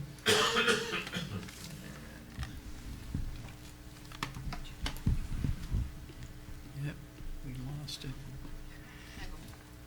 It's going around. It's getting tired.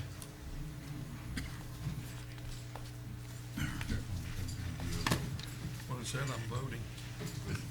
All right. 5-0, the motion carries. And we'll move on to ordinance 1635.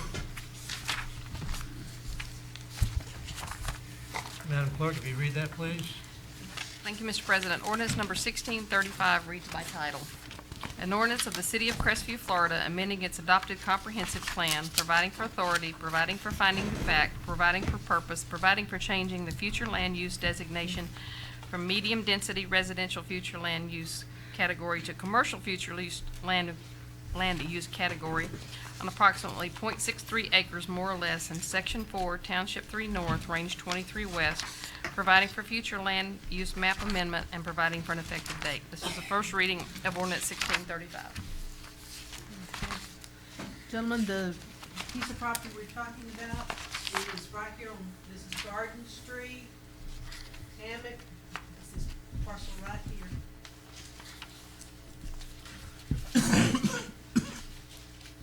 That's the new Waffle House, just so you'll hone in exactly where it's at. That's the new Waffle House. Matthew Southern, who is the property owner, who is with us right here, hereby request a small-scale comprehensive plan amendment to be filed, which changes the future land use from low-density residential future land use to the commercial district. This action is the first step towards allowing the conversion of an existing residential structure into an approved commercial building.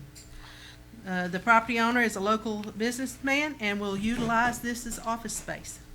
The ordinance will change the use of the land, and the following ordinance, 1636, will implement the zoning regulations on the property. Physical remodeling and renovation of the building, together with associated parking, landscape, stormwater management, will follow the usual development process through the Growth Management Department. There were 2 responses to the public participation notice mail-outs. They were entered into the LPA record. However, the board considered them to be general and not specific in matter, and they have been included for your review. And so the final decision was the project was reviewed and recommended by the LPA board on February 20th, 2018. The comprehensive plan amendment prepared by J.E. Dorman is attached and will be presented at the second reading of ordinance 1635. Gentlemen, any comments, questions?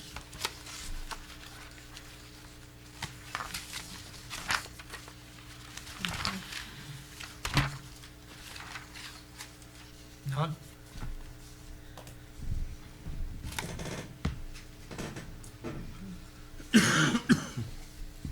Oh, do you want action, Mr. President? I thought you were saying. No, I saw people leafing through, so I didn't want to rush if there Oh, were okay, any questions.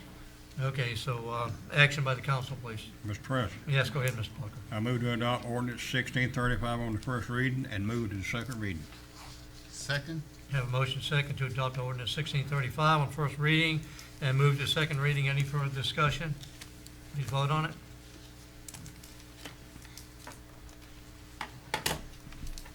And we're on a roll, people. 5 yeses and no nos. And ordinance 1636 is going to be tied into 1635. Thank you, young man. Ordinance number 1636 reads by title. An ordinance of the City of Crestview, Florida, providing for the rezoning of 0.63 acres more or less of real property located in Section 4, Township 3 North, Range 23 West, from single-family dwelling district zoning R1A to the commercial district C1, providing for authority, providing for the updating of the Crestview zoning map, providing for severability, and providing for an effective date. This is the first reading of ordinance number 1636. Gentlemen, we won't duplicate the background since we're fresh in your mind. The Flume request was just passed on the first reading with ordinance 1635. So 1636 will implement the zoning regulations on the property described in the Flume Amendment 18S1 and then will be adopted by 1635. And any further development on the property will be follow the standard development procedures by growth management with applicable permits and reviews. Tied into the other one, so any discussion, any comments, questions? Yes, Mr. Reading Conley. on this ordinance, it would be crazy how judicial if it's somebody. If somebody needs to, if somebody's going to counter it, yes, sir, we do need to open it up to quasi judicial. On the second reading. On the second reading. We will okay. need to open it up as quasi judicial in the second reading, Va bene. but not this one. Okay. Any comments, questions? All right, action, please. Mr. President, Yes, go ahead, Mr. Parker. I move to adopt ordinance 1636 on the first reading and move to the second reading. Second. Stereo OEM, second. Motion second to adopt ordinance 1636 on first reading and move to second reading. Any further discussion? Please vote.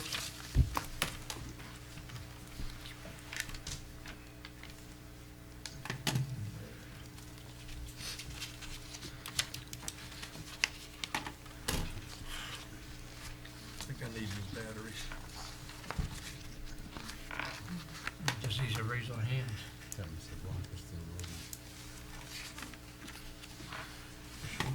All right, 5 yeses on that. Ordinance 1637, Madam Clerk. Thank you.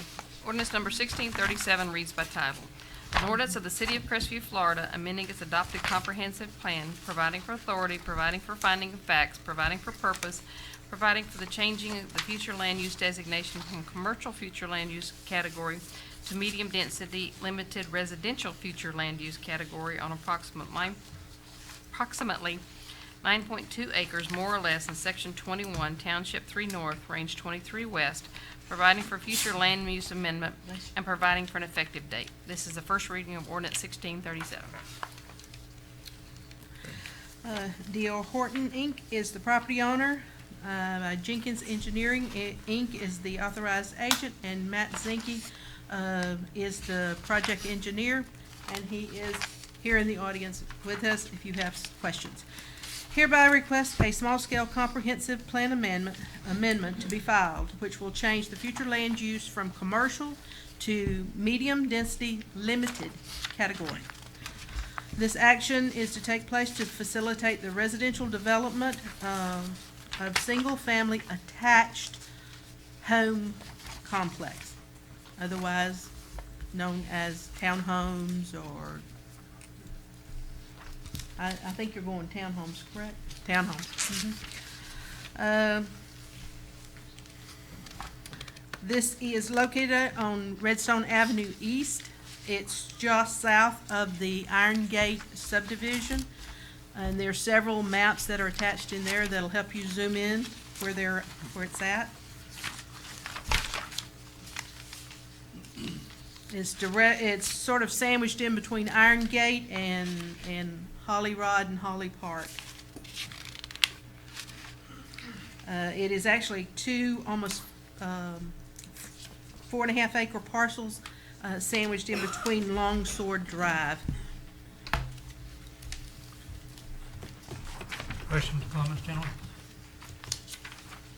Go ahead, Mr. Fairclough. Excuse me. On the first sheet before the ordinance, the agenda item. Mm-hmm. I don't know if this has anything to do to change our vote or, well, not we can vote, but it says this style will be similar to the adjacent Iron Horse Townhome. Iron Horse Townhomes. Mm-hmm. I thought it was Iron Gate. No, Iron Gate is the subdivision, the family subdivision So to the there's a north. Iron Horse And, Townhome. and if you will look at I was looking at the map to try to decide, but the Iron Horse Townhomes are to the east of this property. okay. You can see them very clearly if you look at this exhibit. This exhibit shows you clearly the portion that will have the comprehensive plan, and then this is your Iron Horse Townhomes. This property up here is Iron Gate, and this is the Holly Rod Harley Park. This is the Redstone Commons, and this is the Rolling Pines. So, Any other comments? I just have one comment. Yes, go ahead, Mr. Hayes. And I'll be voting for this, because I know we're gonna need houses, places for people to stay in the future. What I'm trying to do is look long-term. We know how Redstone is now, you know. What is our future plans for Redstone, if any, the highway itself?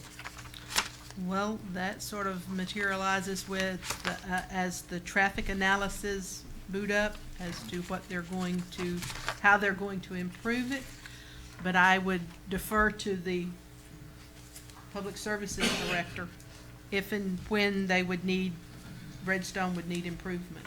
And the reason I ask it, I'm wondering, is there enough land in the future to put another lane on each side going down there? Mr. Steele, is it gonna be Well, we probably have additional right-of-way there that we could add some extra lanes, but the primary concern, whenever we sit down with Matt and then whenever this comes to the TRC, is the mitigation that we're gonna require for the additional improvements needed closer to 85 in front of the hospital, where the right-of-way's so narrow, and we got to extend those turn lanes to make up for the added trips that this is going to place, specifically between Brookmead and 85. That segment of Redstone, that corridor there is our primary focus. Yes, sir, to answer your question, we have enough right-of-way, we can do some turn lanes and things like that. However, I doubt Redstone would ever become 4-lane or 3-lane. But to put in some turn lanes, decel lanes, things like that, yes, sir. Okay. Just trying to look out for the future. Yeah, good question. Any other comments? Action, please. Mr. President, I might well since I'm on the road again. Hold on, Mr. Blocker. I move to adopt ordinance 1638 on the first reading and move to the second reading. 1637. No, we up one. Let me change my number. I move to adopt ordinance 1637 on the first reading and move to the second reading. Second. Have motion second to adopt ordinance 1637 on first reading and move to second reading. Any further discussion? Please go to voting.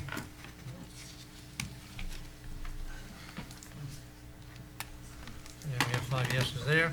Ordinance 1638, Madam Clerk. Ordinance number 1638 reads by title, an ordinance of the City of Crestview, Florida, providing for the rezoning of 14.0 acres more or less of real property located in Section 21, Township 3 North, Range 23 West, from Commercial District C1 and Plan Unit Development Zoning District PUD 606-03 Iron Horse Townhomes, the single or multifamily dwelling district zoning R2, providing for authority, providing for the updating of the Crestview zoning map, providing for severability, and providing for an effective date. This is the second reading of ordinance 1638.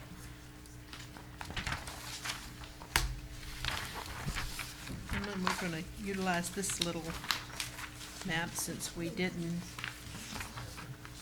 our staff was out on training, you didn't get a big map, okay? Of course, it's As we know, it's D.R. Hortons, and Mr. Zinke is here to help us out with it. They are requesting rezoning for the 9.2 acres represented in 18S2, which has a commercial district, C1, to be changed to single or multifamily dwelling district, R2. Also requested is your middle piece here,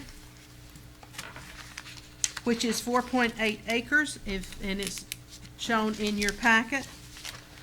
The rezoning of the 4.8 acres that join the property to the east would like to go from Plan Unit Development 0603 Iron Horse Townhomes to single or multifamily dwelling district zoning R2, so that the 3/4 of this whole development, this part will be R2. This part, which is already constructed as Iron Horse Townhomes, shall be remain with the zoning of Plan Unit Development 0603 Iron Horse Townhomes. So we're going from a specialized zoning for 1/3 of the property to having the entire 14 acres being R2. Is that confusing enough? Well, question, comment? Yes, go ahead, Ms. Moore. I don't find that color chart in my package. This is the map in your 18S2.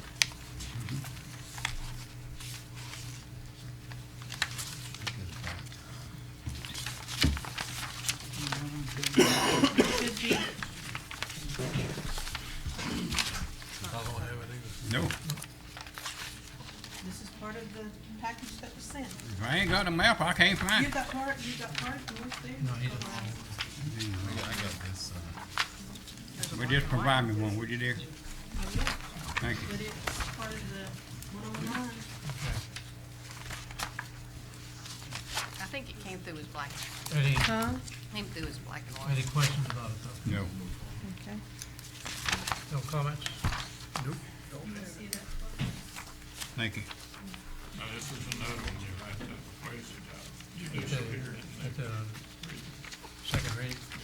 Yes, sir, the second Okay. reading will have to be Action, please. quasi-judicial. Last one, Mr. President. I move to adopt ordinance 1638 on the first reading, then move to the second reading. Second? Have motion second to adopt ordinance 1638 on first reading, move to second reading. Any further discussion? Please go to voting.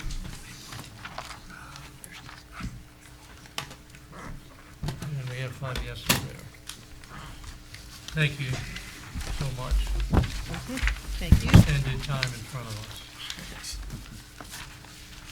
We now go to comments from the audience, and the only one that I have is Minister Gary Johnson from the New Way of Life Outreach Ministry.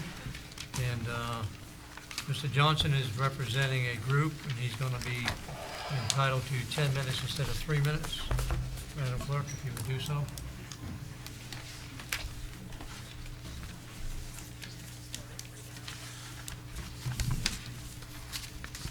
I'll just have to start it 3 times. Okay, she'll reset it. Yes. Go ahead, Mr. My name is Gary Johnson. I live at 398 North Spring Street, Crestview, Florida. And I've learned a lot about the city council since my last time here. And I am man enough to stand before y'all today and apologize for my last actions, because after talking with a certain individual and we meeting, he explained a lot of stuff that I didn't know. So now I know. But anyway, back to, I'm still here where we left off at. Y'all know my thing, the kids. And with all these school shootings and different things with Sandy Hook and Douglas School in Portland, Florida, and then with the officers and law enforcement and military and EMS and fire departments, those that have lost their lives on the wayside. And, you know, everywhere I look on television, I see different cities doing stuff to honor the kids, the police officers and military and all of this. And I think that in Opelousas County, we have some of the greatest law enforcement and EMS and fire department it is. So the New Way of Life, we came up with this event that we are asking not just the city council to support us, but we want all organizations, all churches. I've already delivered flyers to all the schools and principals and stuff.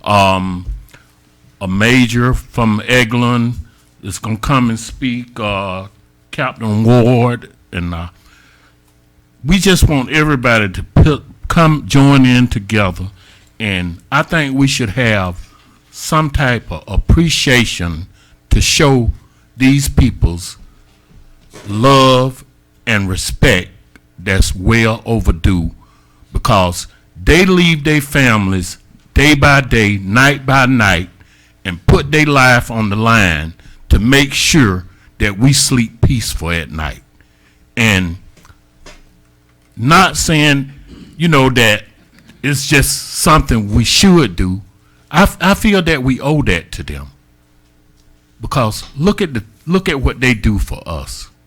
And that's what we want to have. We want to have a big appreciation and in loving memory of all officers, militaries, whoever, kids. And we need to let our kids here in Crestview know that, hey, no matter all this going on around us, we still gonna do whatever we can to love y'all and to protect y'all and show y'all that we are there for y'all. And that's the only thing, I just, if I have to do it on my own, I'll do it on my own. But this invitation don't just go out to certain individuals. This is an invitation for everybody to get involved. And it ain't, well, I did this and you did that. It's a people thing, a community thing, coming together as one to make a change and bring about a difference in our community. Because we just the greatest Alabama or Mississippi or any other country. We might be a little city, but we big in love and in caring for peoples.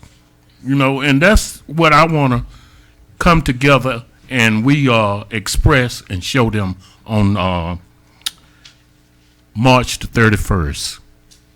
And I've already filled out the necessary papers for the big pavilion out at the fairground. And that's basically pretty much what I wanted to come up here and say. And I still say that, anything that is a downfall and unlawful to our community and our city, the New Way of Life are willing to take part to make a difference. And thank y'all very much. Thank you, Mr. Johnson. Appreciate that. Mr. Johnson, have you contacted the media and let them? Yeah, the Crestview News Bulletin. Man, right back there. Yeah, and Renee. In Daily News, they gonna start Saturday, and every week coming up to the event, they running it in the newspaper. Channel 3 from Pensacola is coming tomorrow to do an exclusive interview with me about this. And it's a lot of people's done got on board already. Okay. And I got a lot of schools that's gonna participate in this. I just want to make sure you're getting publicity. Thank you. Yeah. Anybody else in the audience would like to address the city council? I have a question. Oh, for wait a Mr. minute. Johnson, please. Mr. Johnson, question. 'Cause I ain't gonna be like last time, go my time. I just got a question. Yes, sir. You say you fill out the form. I know I haven't seen the form. I assume the mayor's got the form. No, My thing was, This when you is- come in right there, It's for, because I was gonna ask, you did fill it out, but you filled it out for one of the small pavilions, not for the big amphitheater. no, not where the stage and all of that. The number 3. The big one with the picnic Yeah, tables. Okay. number 3. That's what you got. Just to Yeah. make sure. okay. I just wanted to know what he was he's requesting. Okay, that was all. I know he was talking about the whole complex. Oh no, I'm talking about not the where they do the blues concert. Number 3, I understand. You know, right there, the next biggest one. Okay, was Yeah. that all that you requested from the city? Yeah, and for y'all to participate in having this be a Okay. success. All right. You know, we all got to get involved. Mr. President, Yeah, go ahead. did I miss it, or did you not give a time on the 31st? Y'all have each one of y'all should have had one of these in your mailbox today. Oh, okay. One to 5, yeah. Yeah, I just 1 left to it on the 5. desk on the way in here. I'll look Yeah, at it. and like I say, the news bulletin, they running the same flyer, and it'll probably be on Channel 3 from Pensacola, maybe tomorrow and whenever, you know. Okay. Thank you. Anybody else in the audience? Come on back up, Mr. Mango. Mike Lango, Nunn Drive, Crestview. I applaud a lot of things that are getting done in the city. I applaud the people trying to get here and build other things. But I believe we need to slow down on the housing units and developments and townhomes. And we can't handle the traffic we have now. Councilman Hayes was right. We gotta look for the future. We gotta look ahead. But even if we made a decision to put a bypass in today, that will take, 10 years? I don't know. Look how long it took to do 1, 2, 3. And that was a piece of cake. I don't leave my house. I live south of I-10. I don't go on Highway 85 between 3:30 in the afternoon and 6 o'clock in the afternoon to go north. There's businesses that are suffering now as it is because of this traffic. And if you try that intersection between Walmart and Redstone, you're gonna put more housing developments in there. That intersection is gonna get worse. Taking a right on 85 on Redstone as it is now, that turn in my truck is a tough turn. And we're gonna implore more cars to go on there, and if we're not gonna 4-lane Redstone or do anything to improve that, the hospital's gonna get clogged up. There's gonna be a lot of stuff that this is gonna affect. And then we're gonna put another 100 houses up there. As much as I appreciate it, the intersection at Walmart now with Chick-fil-A and the hotel is gonna make that intersection even worse. I implore we gotta build, I implore Crestview's gotta get bigger, but we really have to fix 85 before we keep approving all of this stuff. We really need to, I think we need to throttle back a little bit. We're already closing 85 as it is between certain hours of the day. And there's a lot of accidents, and the chief could tell, there's accidents every day. And if there's one little hiccup in there, there's people lined up for hours all the way to Duke Field. But I'm just concerned that we're gonna build more people are gonna come, and the traffic is not gonna get fixed. Thank you. Thank you. Any other comments? Check my schedule. I think we're done. Yeah. Thank you all for coming, and I adjourn the meeting.